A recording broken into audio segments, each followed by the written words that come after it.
छिड़का गया तो यकीनन अजीजों हम इस बात को यकीनी बना सकते हैं कि खुदा का पाक रूह वहां पर मौजूद था।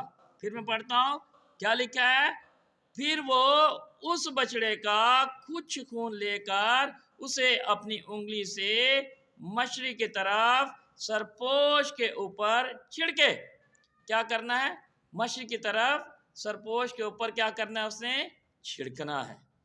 और आप अब यहाँ पर देखेंगे गौरतलब बात है कि क्या किया गया है? अपनी उंगली से मछली की तरफ सरपोश के ऊपर छिड़के।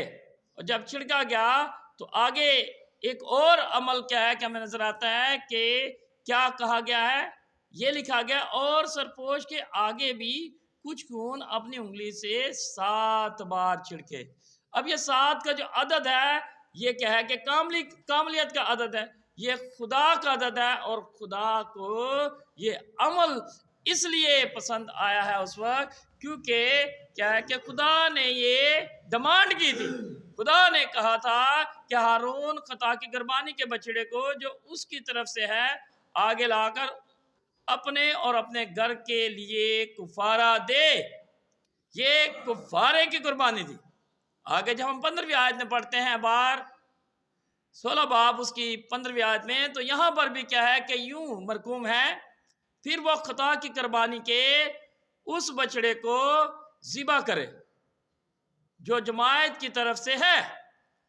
जो खता का बकरा जमायत की तरफ से क्या है कि पेश किया गया, उसे भी क्या करना है? ज़िबा करना है।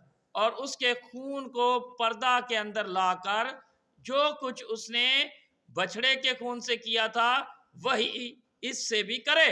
अब यहाँ पर कहा गया है कि जो हारून ने बछड़े के खून से किया था वही क्या इस बकरे के खून से भी करे,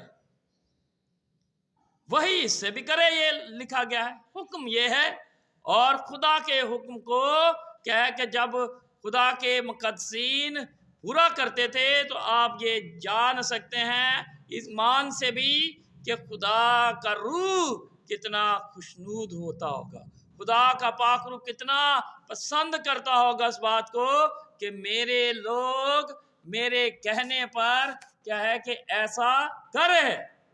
आज अजीजों हम पर भी लाजिम है कि हमें जो कुछ खुदा कहता है हमें खुदा की बात को, उसकी आवाज़ को सुनना चाहिए। और आगे हम देखते हैं लिखा है कि इससे भी करे और उसे सरपोश के ऊपर और उसके सामने छिड़के।